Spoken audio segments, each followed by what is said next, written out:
Selamat datang di channel kami, jangan lupa like dan subscribe channel di bawah ini.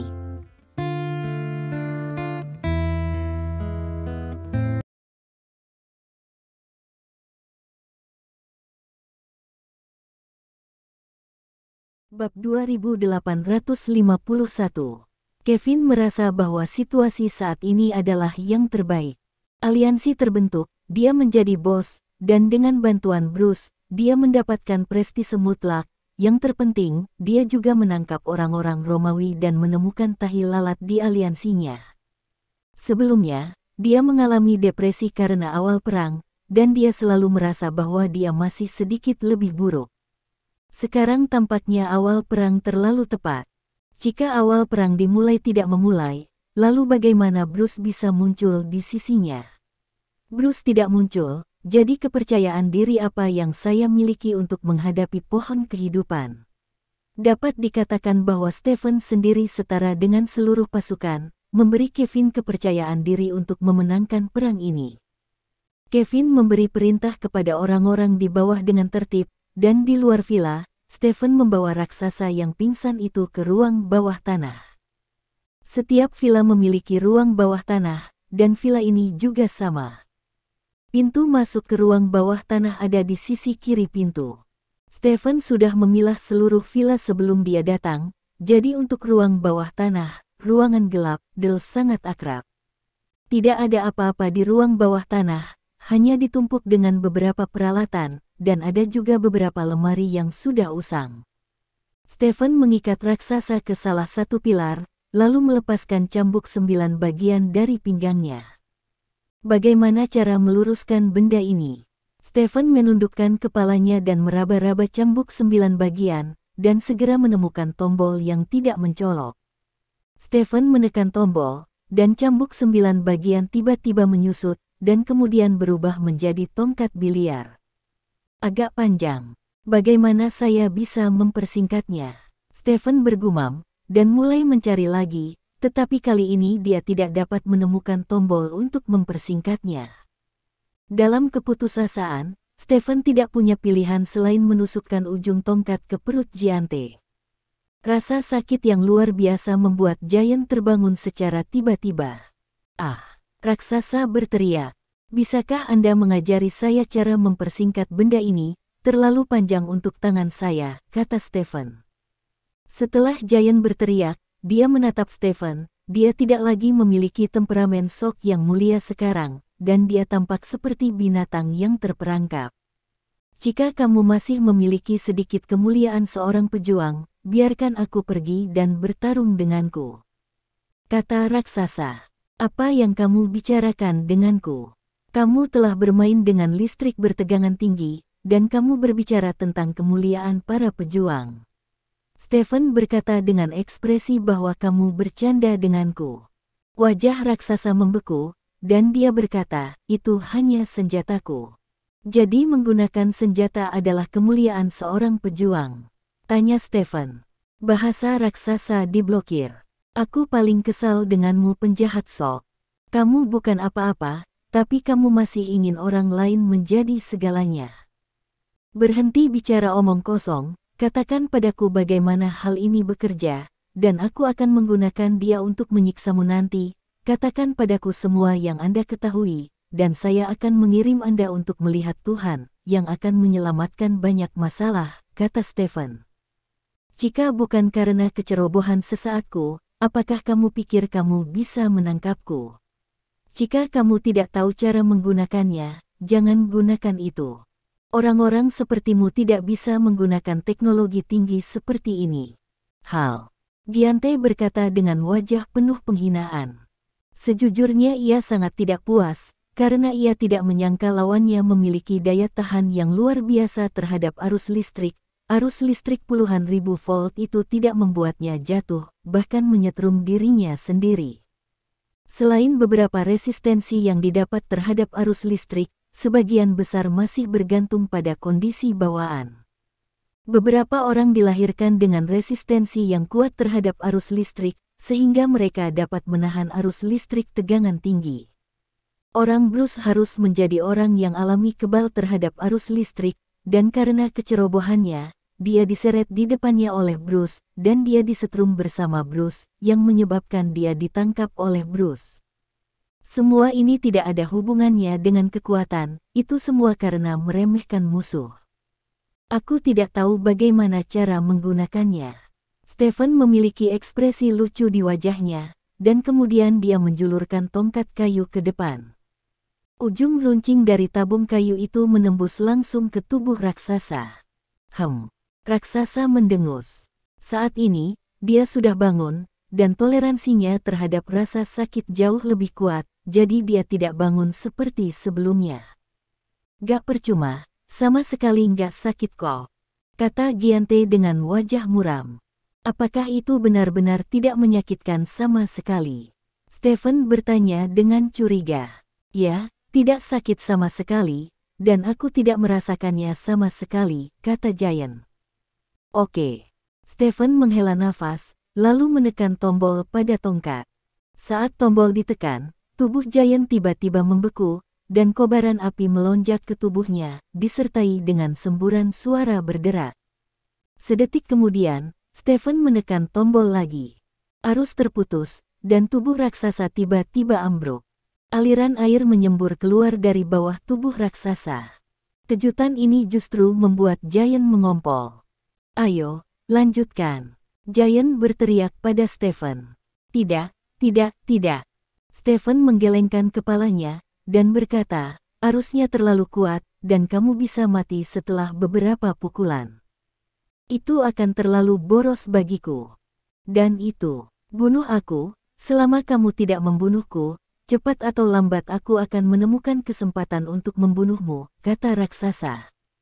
Stephen tersenyum, tidak menjawab kata-kata raksasa, tetapi melemparkan tongkat kayu di tangannya ke samping, dan kemudian Stephen mulai berkeliaran di ruang bawah tanah. Ketika berkeliaran di luar kabinet, Stephen menemukan sebuah toples di dalam kabinet, dan kata madu tertulis dalam bahasa Inggris di toples tersebut. Stephen membuka lemari, mengeluarkan toples, dan menemukan bahwa itu ternyata adalah sebotol madu yang belum dibuka, tetapi karena usia, lapisan debu tebal menumpuk di toples. Bab 2852. Stephen mengambil toples itu dan berjalan ke arah Giant. Sebenarnya ada toples madu di sini, yang tidak saya duga. Stephen membuka toples sambil berbicara, lalu memasukkan jarinya ke dalam toples untuk mengambilnya. Madu yang lengket diambil oleh jari Stephen. Stephen memasukkan jarinya ke dalam mulutnya dan menjilatnya. Yah, masih sangat manis. Sepertinya buku itu benar. Madu adalah satu-satunya hal di dunia ini yang tidak menjadi buruk. Ini lebih dapat diandalkan daripada cinta, Stephen tertawa. Raksasa mengerutkan kening dan menatap Stephen, bertanya-tanya mengapa dia tiba-tiba mengeluarkan sebotol madu. Stephen mengambil madu lagi, mengeluarkan gumpalan dan memasukkannya ke dalam mulutnya lagi. Enak, apakah kamu mau makan? Stephen bertanya. Aku ingin memakanmu, teriak raksasa. Aku tidak enak, kulitku kasar dan daging tebal, kenapa lukamu berdarah? Stephen melihat luka di perut Giant dengan heran dan berkata, berhentilah berpura-pura, itu menjijikkan, kata Giant. Hei, kamu pasti kesakitan sekarang, tunggu sebentar, aku akan memberimu obat, kata Stephen, mengambil segumpal madu dari pot madu, dan langsung mengoleskannya ke luka Giant. Apa yang kau lakukan? Seru raksasa. Bantu kamu menutup lukanya, kata Stephen. Kamu bajingan, bunuh aku tidak akan membiarkanmu menghinaku seperti ini. Teriak Giant bersemangat. Hei, kamu salah paham denganku. Aku menyelamatkanmu. Madu lengket dan bisa menghentikan pendarahan. Kalau tidak, kamu akan mati jika terus berdarah seperti ini, kata Stephen. Kalau begitu biarkan aku mati. Raksasa berteriak. Tidak, kematian terlalu murah untukmu. Stephen tersenyum bercanda, lalu meletakkan pot madu, berbalik dan pergi ke samping untuk mencari. Apa yang ingin kamu lakukan lagi? Teriak Giante keras setelah kewalahan oleh perilaku neurotik Stephen. Stephen tidak menjawab pertanyaan Gian. Setelah meraba-raba tanah sebentar, dia menemukan apa yang dia inginkan, jadi dia meraihnya, berjalan kembali ke sisi Jian, dan meletakkan benda itu di tangannya di tangan Jian. Luka khusus. Raksasa hanya merasakan ada sesuatu yang bergerak pada posisi lukanya, dan itu sedikit gatal. Apa yang kamu lakukan? Kata raksasa bersemangat. Semut kecil yang keluar untuk mencari makanan. Saya membantunya menemukan makanan enak. Dia harus kembali dan menyampaikan kabar baik kepada kelompok setelah beberapa saat, kata Stephen. Mendengar perkataan Stephen, Giant akhirnya tahu apa yang akan dilakukan Stephen. Orang ini sebenarnya berencana memancing semut untuk menggigit lukanya. Sungguh ide yang jahat. Madu dioleskan pada lukanya, yang merupakan ransum yang sangat baik untuk semut. Sekarang semut telah menemukan madu, banyak semut akan datang setelah beberapa saat. Semut ini akan menyebar ke seluruh luka. Menyentuh madu pada lukanya. Lukanya, meski tidak akan menyebabkan terlalu banyak kerusakan pada orang kuat seperti dia, dampaknya pada roh pasti sangat besar. Oke, aku masih punya sesuatu untuk dilakukan, jadi aku tidak akan menyia-nyiakannya denganmu, dan aku akan memeriksa hasilnya nanti. Stephen bertepuk tangan, lalu berbalik dan berjalan keluar dari ruang bawah tanah. Di belakangnya, raungan raksasa terus datang. Stephen berjalan keluar dari ruang bawah tanah, menemukan tempat untuk mencuci tangannya, lalu kembali ke villa. Orang-orang di villa sedang mengadakan pertemuan. Melihat Stephen masuk, banyak bos berdiri tanpa sadar dan ingin menyapa Stephen, tetapi bos ini dengan cepat menyadari bahwa pihak lain hanyalah pengawal, jadi mereka mengangguk ke Stephen dan duduk lagi. Bruce, bagaimana kabar raksasa itu sekarang? Tanya Kevin. Sedang diproses, kata Stephen sambil berjalan menuju Kevin. Kami baru saja menduga bahwa Giant mungkin salah satu orang terkuat di bawah Roman, jika tidak, begitu banyak dari kita tidak akan berdaya melawannya, dan penangkapannya sekarang adalah kabar baik yang besar bagi kami, jadi kami memutuskan untuk meluncurkan sebuah serang Roman besok dan tangkap dia lengah. Kata Kevin. Apa yang dikatakan Kevin membuat semua bos hadir sedikit aneh. Secara logika, Bruce hanyalah seorang pengawal. Mengapa Kevin, sebagai bos, menjelaskan tindakannya kepada seorang pengawal? Rencana ini bagus. Stephen mengangguk secara naluriah, tetapi setelah melihat wajah aneh para bos, Stephen juga merasa ada yang salah dengan percakapan antara Kevin dan dirinya sendiri. Jadi dia langsung berkata, bos benar-benar bijaksana dan kuat, jadi rencananya pasti bisa memukul Romawi dengan keras. Ada hantu. Kedua orang ini pasti punya hantu.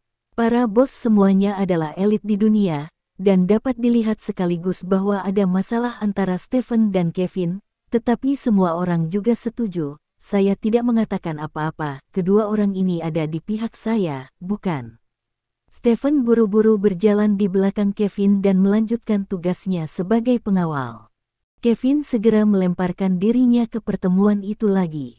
Lebih dari 1 jam berlalu, dan pertemuan itu membuahkan hasil resmi. Perang di dunia bawah tanah Stars and Stripes telah secara resmi memasuki hitungan mundur.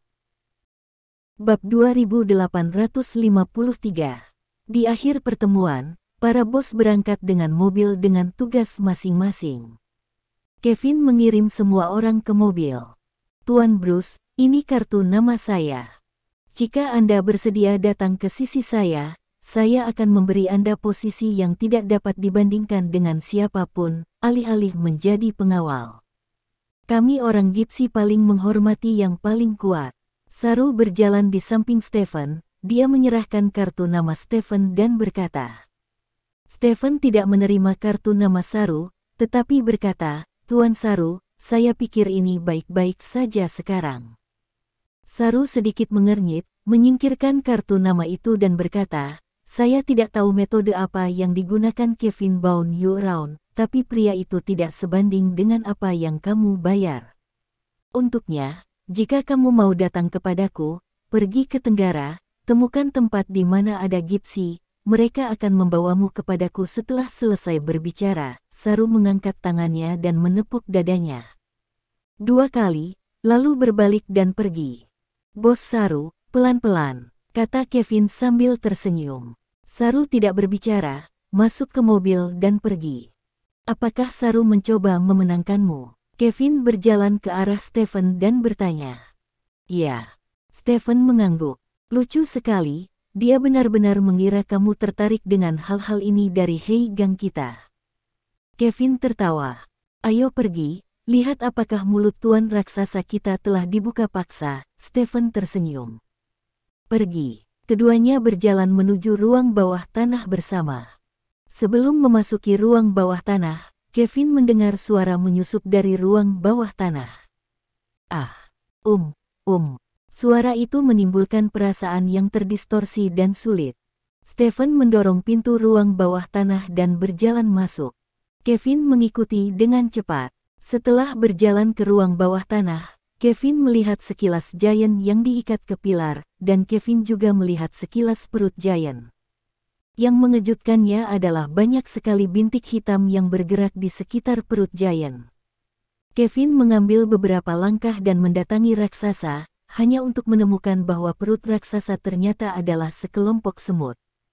Semut-semut itu berkerumun, berjalan di atas perut raksasa, dan ada luka setebal jari di perut raksasa. Banyak semut berkumpul di luka raksasa. Seluruh tubuh raksasa terus berputar, seperti belatung. Lepaskan aku, lepaskan aku. Teriak Giant penuh semangat setelah melihat Stephen dan Kevin. Bagaimana perasaanmu? Stephen bertanya sambil tersenyum. Aku ingin mati, biarkan aku mati, biarkan aku mati. Raksasa memohon. Bagaimana bisa begitu mudah? Ini baru level pertama. Aku akan menemukan beberapa belatung nanti dan membiarkannya bermain di lukamu. Rasanya lebih asam daripada semut, dan pemandangannya lebih spektakuler. Belatung itu akan memakan lukamu, makan lubang di lukamu, lalu gerakan tubuhmu tertanam di dalamnya. Sangat menyenangkan untuk memikirkannya. Stephen tertawa. Aku mohon jangan lakukan ini, aku mohon biarkan aku mati lebih sederhana. Kata Giante. Apakah kamu benar-benar ingin mati? Stephen bertanya. Ya, biarkan aku mati. Kata raksasa. Bagaimana jika kamu tidak harus mati? Stephen bertanya. Apa maksudmu? Raksasa menatap Stephen dengan curiga. Selama kamu memberitahuku semua yang kamu tahu dan tidak menyembunyikan apapun, aku akan membiarkanmu pergi dari sini, kata Stephen. Mendengar kata-kata Stephen, Giant terdiam. Dia memiliki hati yang tidak takut mati, tetapi jika dia bisa hidup, siapa yang mau mati?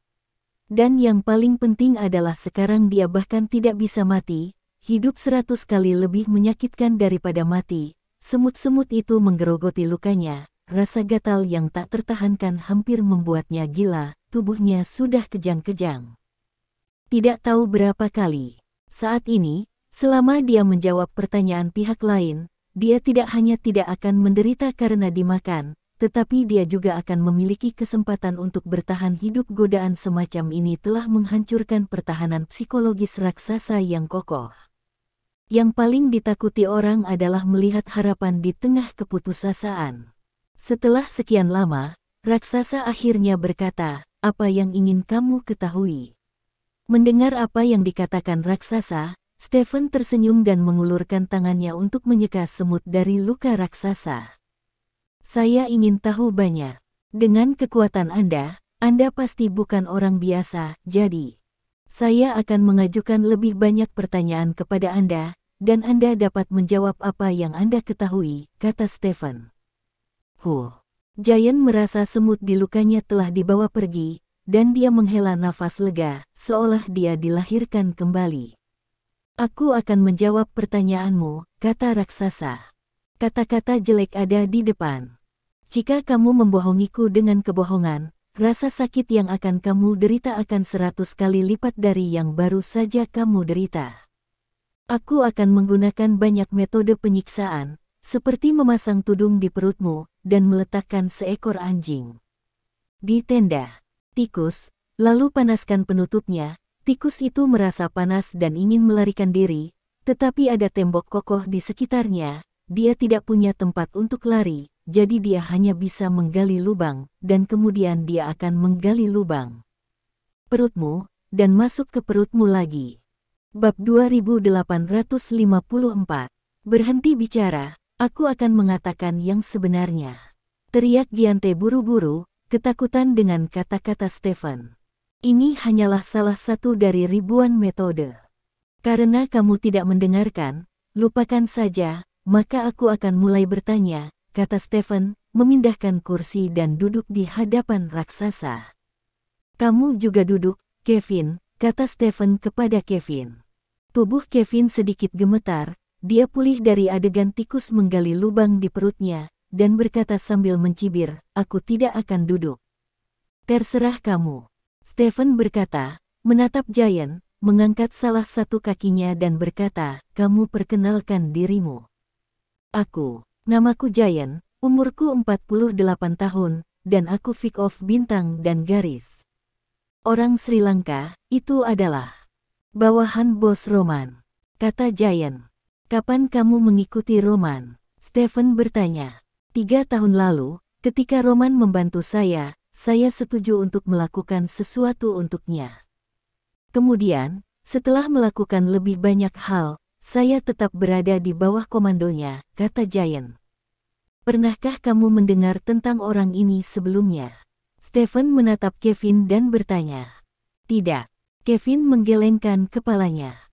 Saya telah membantu Roman menangani beberapa urusan yang tidak jelas, dan saya tidak pernah diajari olehnya. Jadi wajar jika tidak mengenal saya, kata Giant.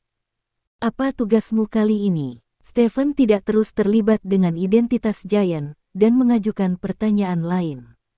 Tugas saya adalah bekerja sama dengan para pengkhianat di aliansi Pantai Timur Anda untuk memanfaatkan pertemuan Anda untuk membunuh kalian semua. Selama Anda semua terbunuh, seluruh dunia bawah tanah di Pantai Timur akan jatuh ke dalam kekacauan. Jadi disebut perang itu tidak akan menang tanpa perlawanan, kata raksasa. Bagaimana kamu menghasut Darcy? Kevin menyela dan bertanya, Darcy adalah bos yang pernah dikhianati sebelumnya. Darcy menganggap uang sebagai hidupnya. Bos Roman memberinya banyak uang, jadi dia setuju untuk menjadi koresponden internal kami. Dia juga yang mengirimiku lokasi pertemuanmu, kata Giant. Kenapa sekarang kamu bisa masuk ke villa diam-diam? Tanya Kevin lagi. Mobil Darcy dilengkapi dengan perangkat pengacau, dan kami menggunakan perangkat pengacau untuk memengaruhi sistem Anda, kata Giant. Begitulah. Kevin tiba-tiba menyadari. Berapa banyak orang seperti Anda yang berada di bawah komando Roman? Maksud saya seseorang yang sekuat Anda, atau lebih kuat dari Anda, kata Stephen. Tidak banyak. Saya sebenarnya jarang berhubungan dengan orang-orang di sekitar bos Roman. Seperti yang Anda ketahui, saya adalah orang yang melakukan pekerjaan kotor, dan status saya tidak cocok untuk bertemu dengan orang-orang itu. Jelas Giante. Apa rencana Roman? Selain memintamu memenggal kepalanya, apa dia punya rencana aksi lain? Tanya Kevin lagi. Saya tidak tahu tentang itu. Seperti yang saya katakan, saya hanya bertanggung jawab atas pekerjaan itu, kata Giant. Seberapa dalam hubungan Roman dengan keluarga Bellamy? Stephen bertanya. Keluarga Bellamy membantu bos Roman ketika dia mendapatkan kekayaannya di masa-masa awal. Juga karena mundurnya keluarga Bellamy, bos Roman memiliki kesempatan untuk menjadi ayah baptis Heigang. Hubungan antara bos Roman dan keluarga Bellamy sangat dalam. Tidak berlebihan untuk mengatakan bahwa mereka adalah keluarga, itulah sebabnya kali ini setelah keluarga Vic Anda menyatakan perang terhadap keluarga Bellamy, bos Romawi tidak ragu untuk bergabung dengan kam keluarga Bellamy. Giante dikatakan, siapa sekutu Romawi selain keluarga Bellamy? Stephen bertanya. Totalnya ada 5. 3 di antaranya adalah bos geng di pantai barat, dan 2 lainnya berlokasi di area tengah. Mereka adalah. Giant hanya memberitahu Stephen informasi identitas kelima bos tersebut. Kevin di samping sedikit mengangguk ke Stephen setelah mendengarkan. Stephen memicingkan matanya ke arah Giant dan berkata, bukankah kamu ikut campur dalam urusan mereka? Bagaimana kamu bisa mengetahui identitas mitra dengan begitu jelas? Dan saya memiliki sesuatu yang menentang mereka. Setelah memahami, akan lebih mudah untuk kerja sama di masa depan. Giant menjelaskan, selain orang-orang ini, apakah Roman punya pasangan lain? Stephen bertanya. Tidak lagi. Raksasa menggelengkan kepalanya. Tidak, kamu yakin? Tanya Kevin cepat. Ya, sejujurnya, bos Roman dan para bos itu cukup untuk menangani geng sepertimu di pantai timur, kata Giant. Pikirkan baik-baik. Stephen memandang Giant dengan tangan bersedekap dan berkata, selain yang kamu katakan, apakah orang Romawi atau keluarga Bellamy punya pasangan lain? Tidak. Giante menggelengkan kepalanya. Kepala dengan kuat. Stephen tersenyum dan menatap Kevin, yang juga menatapnya. Tampaknya tuan raksasa kita masih sangat pandai berakting, Stephen tertawa. Benar. Kevin mengangguk. Ekspresi Giant sedikit berubah, dan dia bertanya, aku tidak berakting, aku mengatakan yang sebenarnya. Izinkan aku menanyakan satu pertanyaan terakhir. Stephen menatap Giant dan berkata, apakah kamu ada kerjasama dengan pohon kehidupan? Wajah Giante berubah drastis. Bab 2855. Meskipun Giant mencoba yang terbaik untuk menutupinya, Stephen dan Kevin masih bisa melihat dengan jelas kegugupan di wajahnya. Stephen menatap langsung ke raksasa dan berkata, kamu benar tentang satu hal, yaitu, kamu benar-benar kuat, kekuatanmu sangat kuat, cukup kuat untuk membunuh sebagian besar yang disebut prajurit super, dan hanya ada yang seperti itu. Kekuatan, pohon kehidupan berani mengirimmu sendirian untuk melakukan tugas seperti itu. Pohon kehidupan apa? Aku tidak tahu apa yang kamu bicarakan. Aku tidak ada hubungannya dengan pohon kehidupan. Dan bos Roman memiliki tidak ada hubungannya dengan pohon kehidupan hubungan apapun, kata raksasa. Apakah Anda pikir saya akan memberitahu Anda ini jika saya tidak memiliki cukup informasi yang dapat dipercaya? Stephen bertanya. Wajah raksasa berubah, dan dia berkata, saya tidak tahu dari mana Anda mendapatkan informasi itu, tetapi bos Roman benar-benar tidak ada hubungannya dengan pohon kehidupan. Sekarang pohon kehidupan adalah tikus jalanan, yang berani bekerja sama dengannya. Tanda tanya, apakah Anda yakin tidak akan mengatakan apakah itu benar? Stephen bertanya. Semua yang saya katakan adalah kebenaran, kata Giante. Stephen tersenyum dan berkata kepada Kevin, ambil sekop.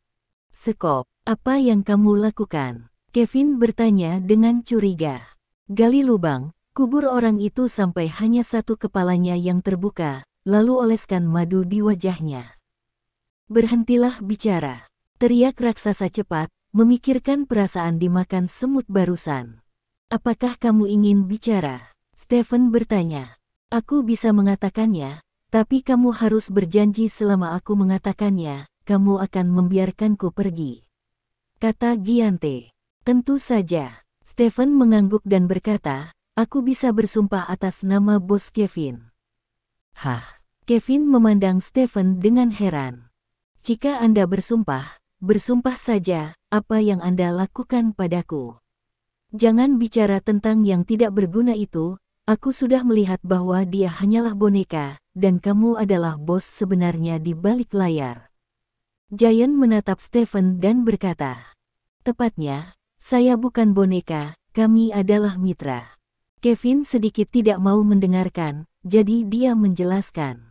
Partner, apakah kamu memenuhi syarat untuk menjadi partnernya? Kata Giante menghina. Wajah Kevin membeku, dan dia benar-benar ingin memberikan bantuan besar kepada pria ini, tetapi kemudian dia berpikir bahwa kata-katanya menyanjung Bruce, jadi dia mencibir dan berkata, kamu tidak memenuhi syarat untuk membiarkanku menjelaskan kepadamu. Berbicara begitu banyak omong kosong, sekarang Anda hanya dapat memilih untuk mempercayai saya, katakan yang sebenarnya, dan saya akan membiarkan Anda pergi. Sesederhana itu, kata Stephen.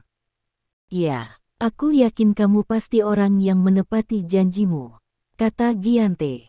Mari kita bicara tentang kerja sama antara pohon kehidupan dan Roman, kata Stephen. Pohon kehidupan memang bekerja sama dengan Roman, dan aku juga diutus oleh pohon kehidupan untuk membantu Roman dalam pekerjaannya, kata raksasa. Mengapa pohon kehidupan bekerja sama dengan Roman? Stephen bertanya. Saya tidak tahu.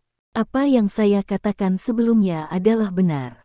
Saya hanya orang yang bertugas melakukan sesuatu. Saya tidak berpartisipasi dalam pengambilan keputusan. Yang harus saya lakukan adalah menyelesaikan tugas yang diberikan Roman. Berikan padaku, itu saja, kata Giant. Lalu dari apa yang bisa kamu lihat, apa yang mungkin menjadi alasan kerja sama antara pohon kehidupan dan Romawi? Tanya Stephen. Kamu biarkan aku menebak. Giante bertanya dengan heran. Baiklah, coba tebak. Lagi pula, kamu adalah anggota dari pohon kehidupan.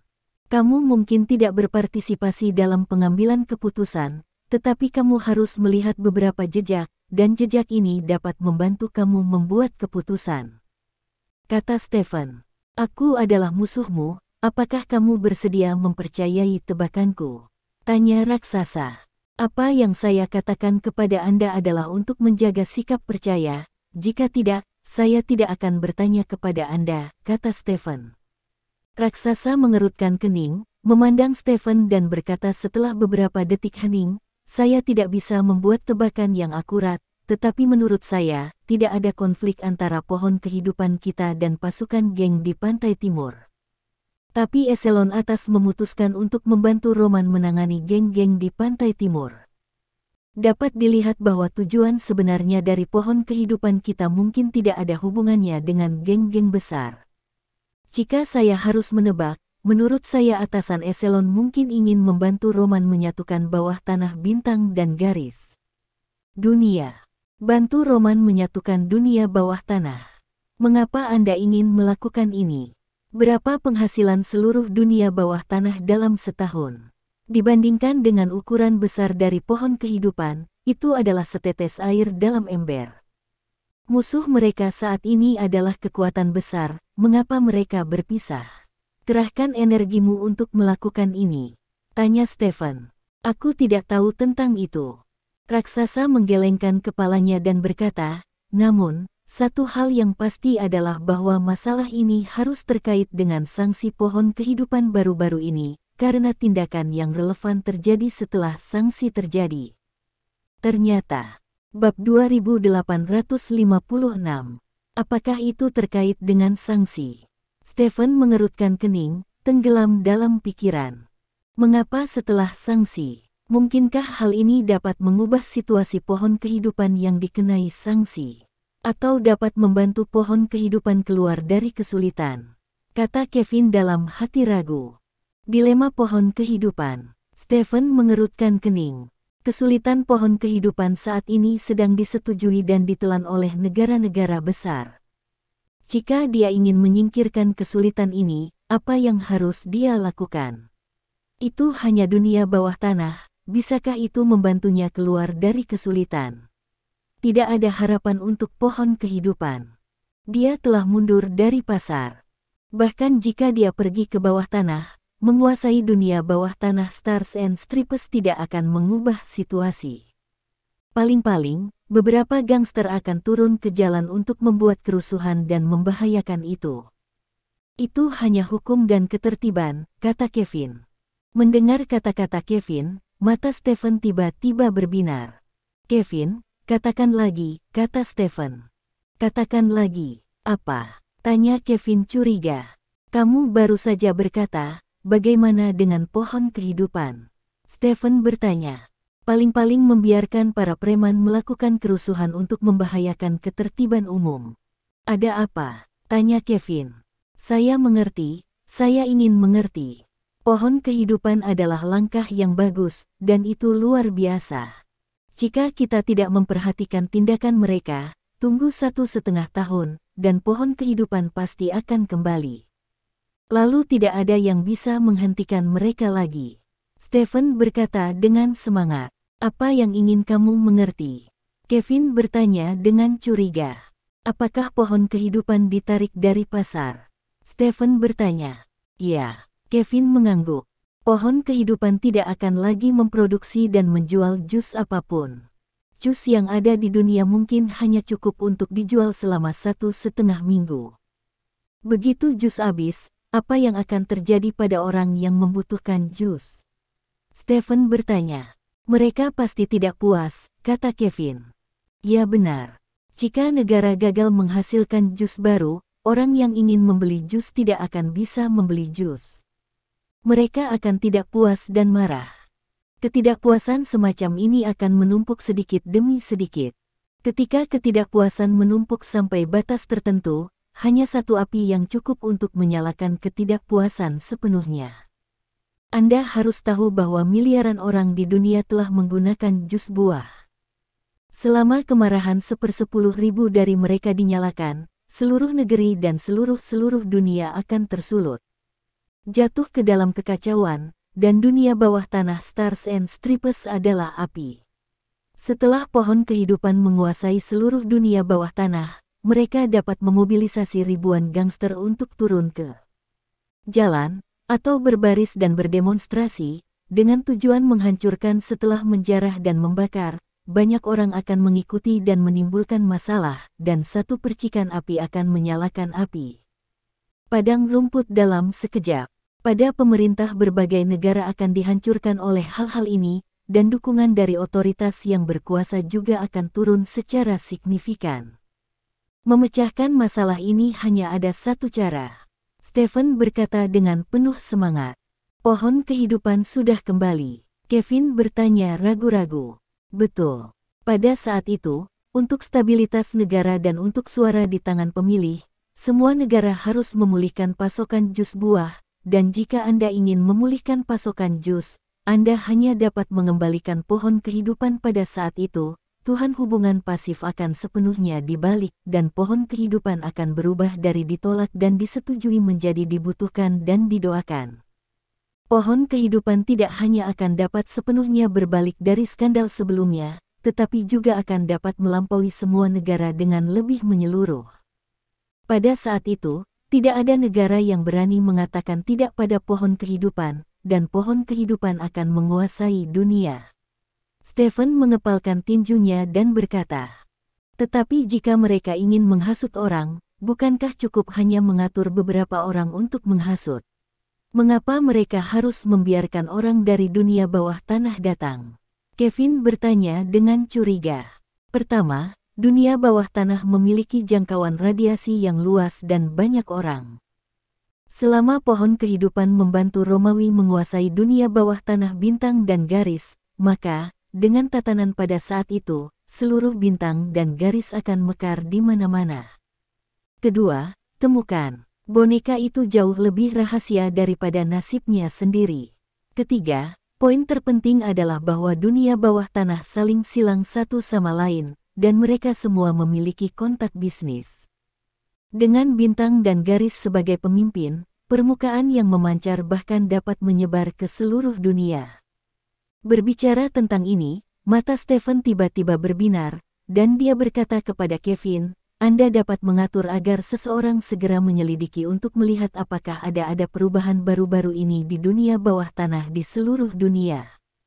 Saya curiga mereka tidak hanya di bintang dan garis. Masalah ini sedang dilakukan, dan hal yang sama sedang dilakukan di negara lain. Oke, saya akan membiarkan seseorang menyelidiki nanti. Kevin mengangguk. Raksasa di samping memandang Stephen dengan kaget.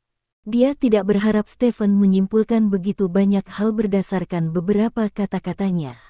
Yang paling penting adalah apa yang dia simpulkan sangat masuk akal. Raksasa menggabungkan apa yang dikatakan Stephen dengan beberapa hal yang dia ketahui, dan menemukan bahwa banyak hal yang benar-benar dapat dicocokkan. Otak pria ini sangat buruk. Giant tidak bisa berhenti berpikir. Pada saat ini, Stephen menatapnya. Ada senyum masam di wajah Giant dan dia berkata, kamu mengatakan hal-hal ini di depanku. Kalau dipikir-pikir, aku seharusnya tidak bisa pergi hidup-hidup, kan? Memang. Stephen mengangguk, lalu berjalan menuju raksasa. Bab 2857. Mobil menabrak jalan pegunungan. Akhirnya, mobil berhenti. Pengemudi membungkuk ke kursi kopilot, membuka pintu, dan kemudian mendorong pria yang duduk di kopilot ke bawah. Pria itu ditutupi tudung dan berlumuran darah, dia tampak terluka, tetapi pengemudi tidak menunjukkan belas kasihan padanya. Tubuh pria itu berguling ke tanah, berguling ke sisi jalan lebih dari 1 meter dan berhenti. Kemudian, mobil melaju ke depan dan menghilang di ujung jalan. Tangan pria itu diborgol ke belakang punggungnya dengan semacam belenggu logam khusus, dan ada beberapa lampu yang menyala di belenggu itu. Pada saat ini, terdengar suara garing dari belenggu, dan seluruh belenggu segera dibuka, dan pria itu mendapatkan kembali kebebasannya. Pria itu melepas tudungnya, melihat sekeliling, dan menemukan bahwa dia berada di tengah jalan.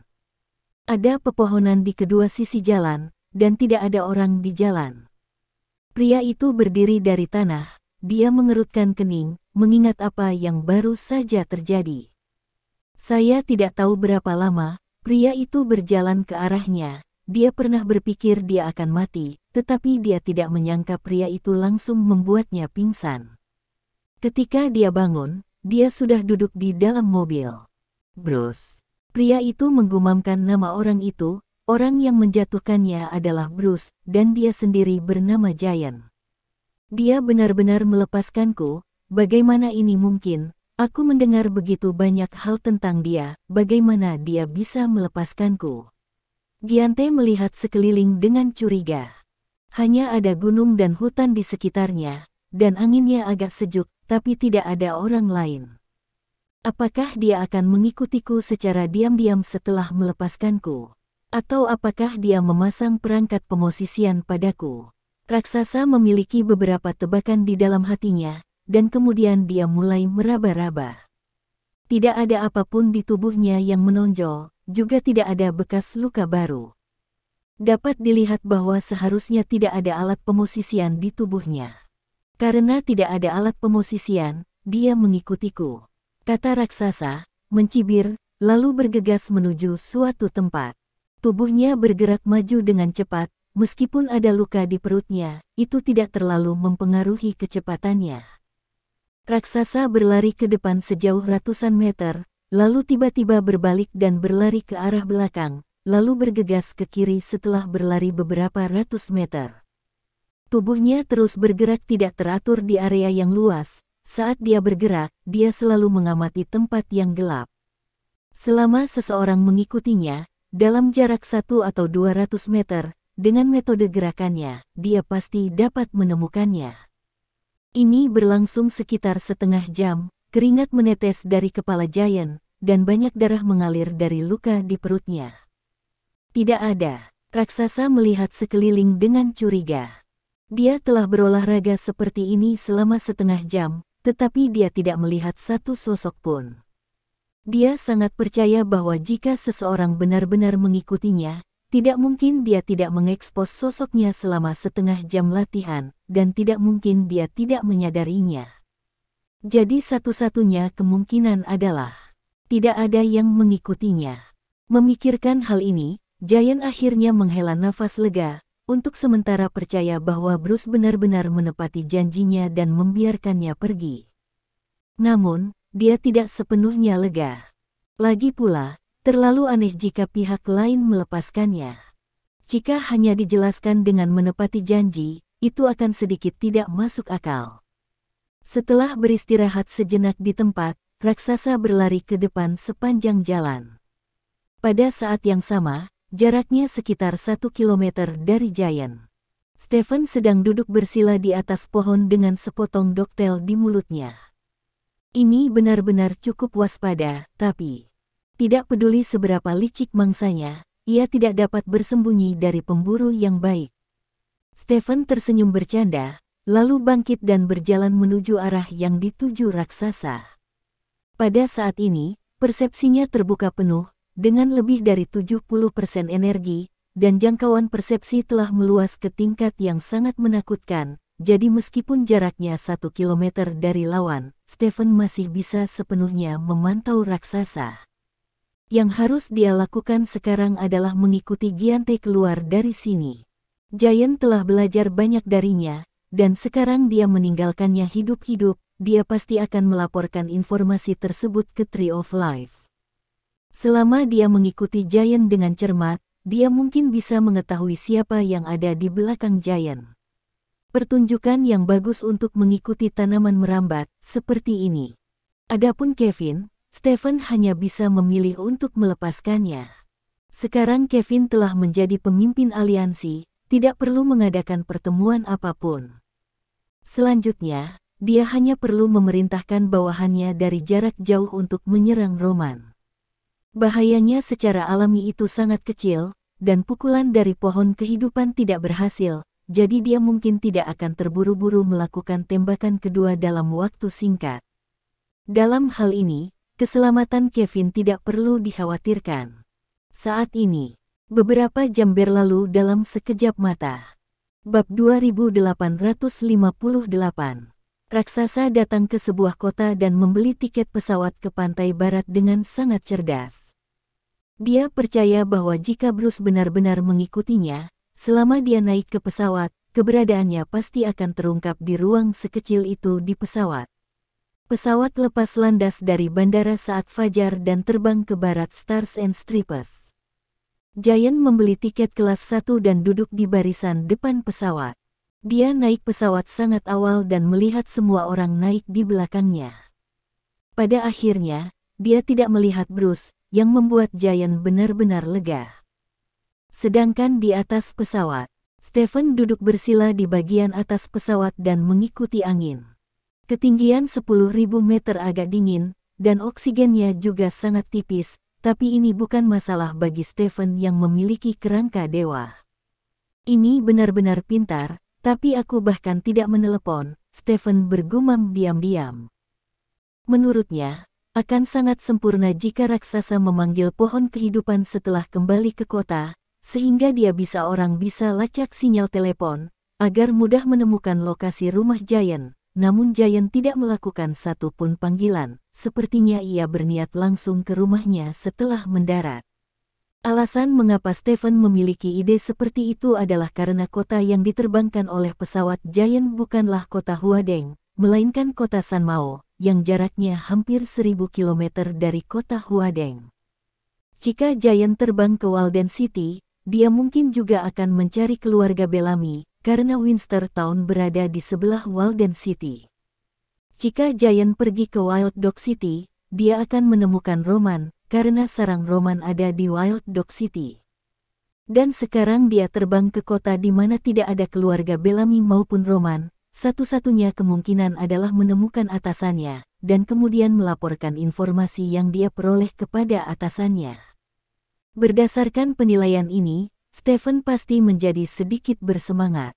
Raksasa sangat kuat, jadi atasannya pasti orang yang lebih kuat di pohon kehidupan. Selama dia bisa menemukan orang itu, dia mungkin bisa mengikuti petunjuk untuk menemukan orang tingkat tinggi lainnya di pohon kehidupan. Ini adalah cara yang baik untuk mengikuti petunjuk. Stephen cukup puas dengan rencananya, seolah-olah dia telah melihat fajar kemenangan. Lebih dari 1 jam kemudian, pesawat mendekati Bobcat City dan mulai turun. Pada saat ini, Stephen tidak bisa lagi mengendarai angin. Dia melompat dari pesawat, lalu jatuh dengan cepat ke bawah. Setelah lebih dari 1 menit, Stephen mendarat di tanah. Tempat dia mendarat hanya berjarak 1 kilometer dari bandara. Stephen menemukan kursi di sampingnya dan menatap ke langit. Di langit yang jauh, bayangan sebuah pesawat telah muncul. Kemudian tunggu saja pesawat itu mendarat, tunggu Giant turun dari pesawat, lalu ikuti dia.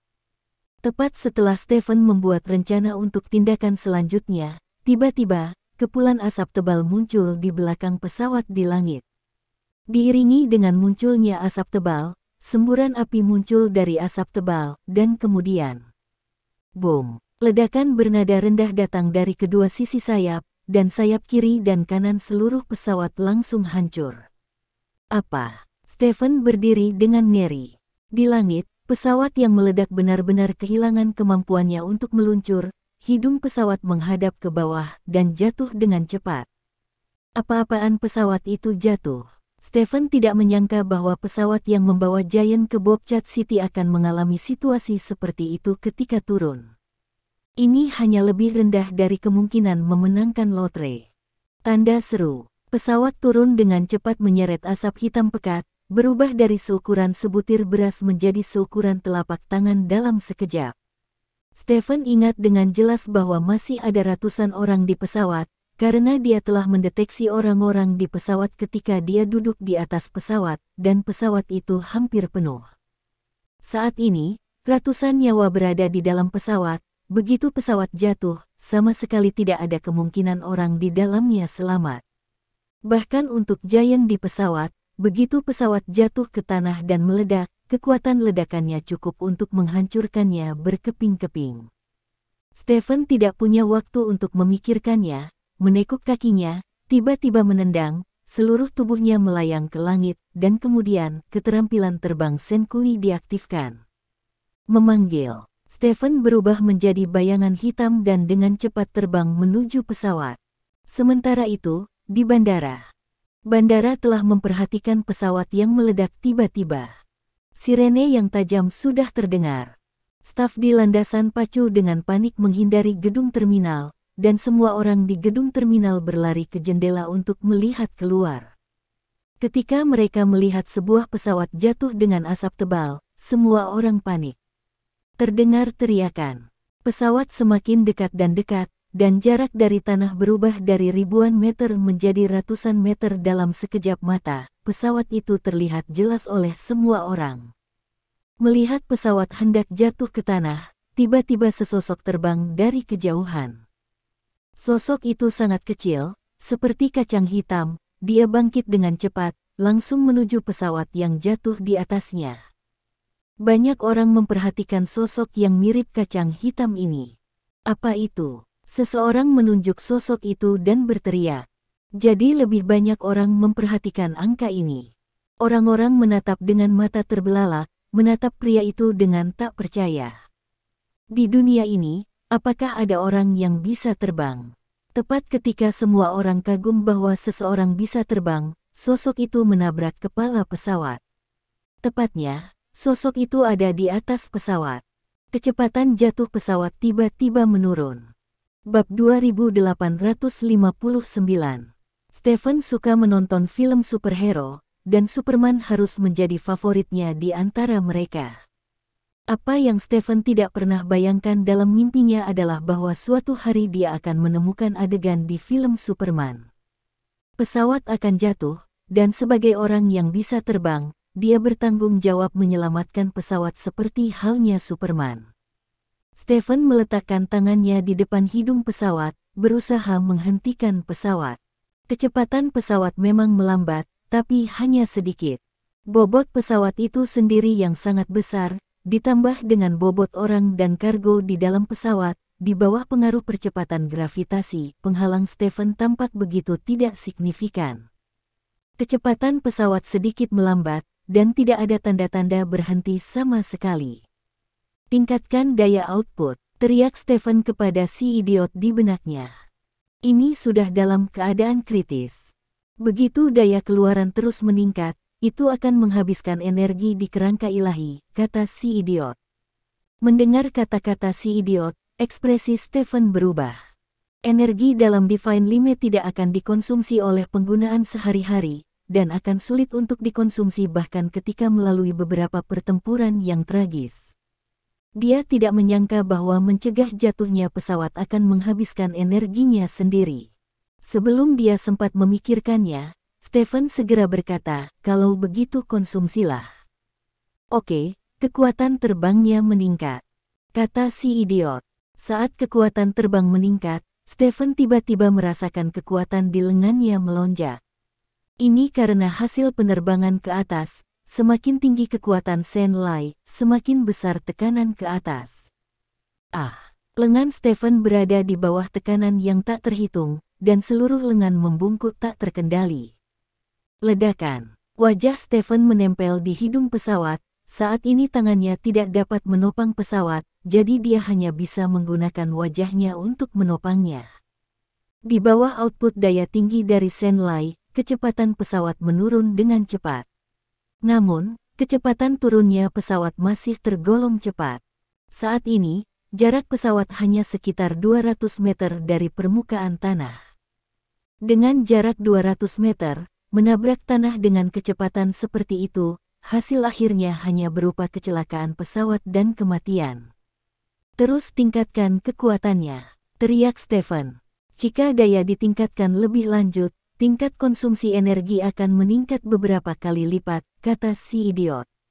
Promosikan aku ke kekuatan tertinggi, teriak Stephen. Oke. Mengikuti suara si idiot, kekuatan Senkui meningkat lagi, dan dengan peningkatan kekuatan Senkui, tekanan pada tubuh Stephen meroket lagi. Tekanan besar meremas Stephen, dan dia tidak bisa menahan raungan. Darah keluar dari lengan Stephen. Tekanan yang mengerikan benar-benar menghancurkan pembuluh darahnya. Pada saat yang sama, Stephen dan pesawat juga jatuh ke tanah, dan jarak dari tanah berubah dari 200 meter menjadi 100 meter, dan kemudian menjadi puluhan meter. Pesawat turun kecepatan melambat ke tingkat yang sangat kecil ketika pesawat hanya belasan meter di atas tanah. Setelah 1 detik, kaki Stephen menginjak tanah, lalu dia perlahan membungkuk. Selama proses pembengkokan, Stephen memegang hidung pesawat dengan kedua tangan, dan menurunkan pesawat ke tanah datar sedikit demi sedikit. Beberapa detik kemudian, dengan suara teredam, pesawat itu rata dengan tanah. Stephen kelelahan dan langsung jatuh ke tanah. Sudah berapa lama ini terjadi? Stephen tidak pernah habis sejak dia bergabung dengan Tulang Dewa, karena bagaimanapun juga, Tulang Dewa akan memberinya aliran kekuatan yang stabil, tetapi kali ini dia benar-benar kelelahan karena dia secara paksa mengkonsumsi Tulang Dewa. Penyimpanan, dengan hilangnya energi, tubuhnya juga mengalami ketidaknyamanan jangka pendek. Konsumsi energi adalah 1%. Si idiot melaporkan konsumsi energi tersebut ke Stephen. 1%. Hati Stephen sedikit berkedut, berapa lama waktu yang dibutuhkan 1% ini untuk kembali. Harga menjadi pahlawan memang tidak biasa. Stephen bangkit dari tanah sambil berpikir. Meskipun dia merasakan ketidaknyamanan yang kuat, dia tahu itu tidak cocok untuk tinggal di sini untuk waktu yang lama, karena letaknya di sebelah bandara dan orang-orang akan segera datang. Stephen terhuyung-huyung setelah bangun. Rasa tidak nyaman masih sangat kuat, bukan berarti dia lemah, tetapi perbedaan pelemahan energi akan membawa perasaan yang sangat tidak nyaman pada tubuhnya, dan perasaan canggung ini juga mempengaruhi kemampuannya untuk bergerak. Pada saat ini, suara teredam datang dari samping. Seseorang membuat lubang di badan pesawat, dan seseorang keluar darinya. Setelah pria itu keluar dari pesawat, dia menatap lurus ke arah Stephen. "Ternyata itu kamu," kata Giante dengan tak percaya. "Hei," Stephen menghela nafas, mengira kecelakaan itu terjadi pada waktu yang salah, dan dia jelas bisa mengikuti tanaman merambat, tetapi dia harus menabrakkan pesawat, yang membuat Giant menemukan dirinya sendiri. "Bagaimana kamu mengikutiku ke sini?" raksasa bertanya. "Ini melibatkan beberapa masalah teknis," kata Stephen. Raksasa memandang Stephen dengan cemberut, dan berkata setelah hening sejenak, "Brian Avenue, No. 43. Hah? Stephen menatap raksasa dengan heran. Bab 2860. "Kamu cepat, atau aku khawatir kamu tidak akan bisa pergi," kata raksasa. Stephen melihat sekeliling. Saat ini, dia berada di ruang terbuka di sebelah aspal, dan suara sirene sudah terdengar di kejauhan. Stephen sedikit mengangguk, lalu berbalik dan terbang. Hari ini jelas merupakan hari fantasi ekstrim bagi orang-orang bintang dan garis, dan bahkan orang-orang di dunia. Pertama, sebuah pesawat meledak secara misterius di ketinggian 1000 meter, lalu seluruh pesawat itu jatuh, kemudian orang tak dikenal terbang ke langit dan menghentikan pesawat yang jatuh itu dengan kekuatannya sendiri, akhirnya membuat pesawat itu mendarat dengan selamat. Adegan seperti ini hanya bisa Anda lihat di film Superman lebih dari 100 tahun yang lalu, tapi sekarang hal itu benar-benar terjadi padanya. Pengawasan di tempat memfilmkan seluruh proses meskipun wajah pihak lain tidak difoto, semua orang tahu bahwa orang itu benar-benar mengandalkan dirinya sendiri untuk terbang ke langit tanpa peralatan tambahan. Mungkinkah memang ada manusia super di dunia ini? Pertanyaan seperti ini telah muncul di benak banyak orang. Meskipun ada beberapa orang dengan kemampuan khusus di dunia ini karena adanya medan perang ekstrateritorial, dibandingkan dengan terbang ke langit untuk menghentikan pesawat, orang-orang dengan kemampuan khusus itu agak tidak mencolok. Siapa dia? Dari mana dia berasal? Apakah dia manusia super? Banyak orang telah menanyakan pertanyaan ini. Namun, pertanyaan seperti itu jelas tidak bisa dijawab dalam waktu singkat, karena jarak antara orang tersebut dan tempat pesawat mendarat hampir 1 kilometer dari apron yang berada di pinggiran apron, dan dia sendiri yang terbang. Pergi setelah menghentikan pesawat, tidak ada yang tersisa di tempat kejadian kecuali 2 jejak kakinya tenggelam ke dalam tanah. Pada saat yang sama, penyelidikan atas kecelakaan pesawat juga berjalan lancar. Bobcat City, 43 Brian Bale.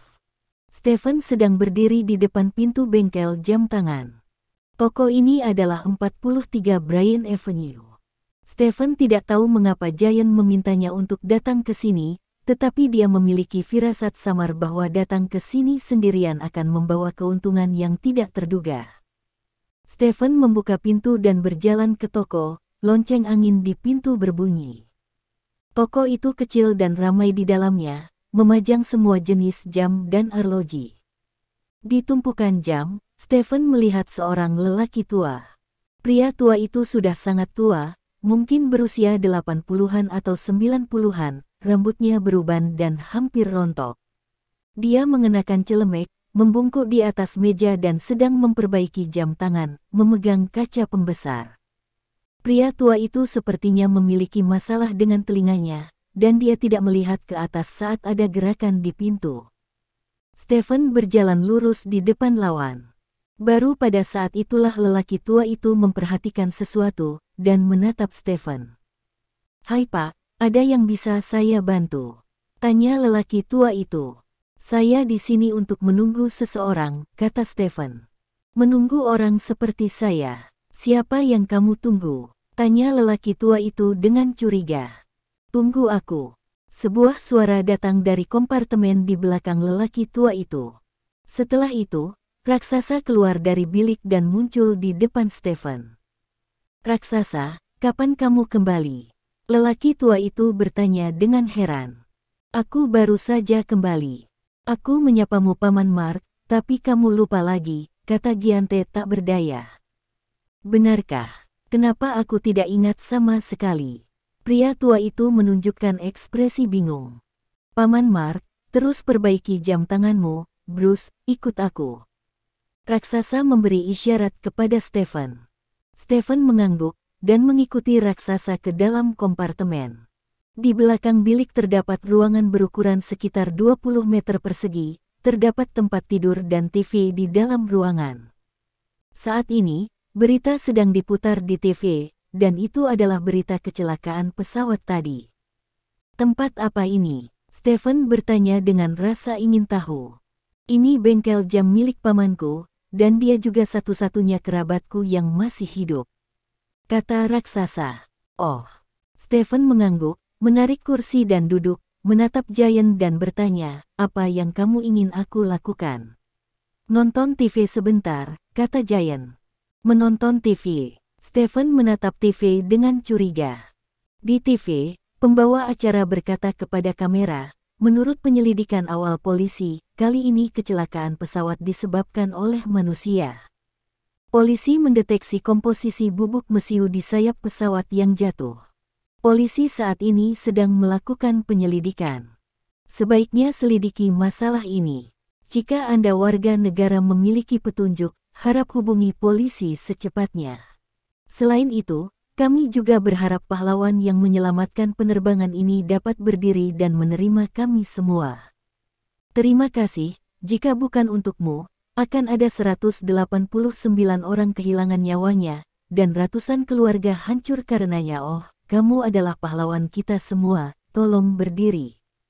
Tolong, apa yang terjadi? Pesawat sedang dalam proses mendarat, tetapi tidak lama setelah mendarat, terjadi ledakan di kedua sisi sayap langsung lepas, dan 2 lubang keluar dari badan pesawat, tekanan, dan kekurangan oksigen, dan kemudian pesawat menukik dengan kecepatan yang sangat cepat, kata Giant dengan wajah serius. Terima kasih. Sampai jumpa di bab selanjutnya.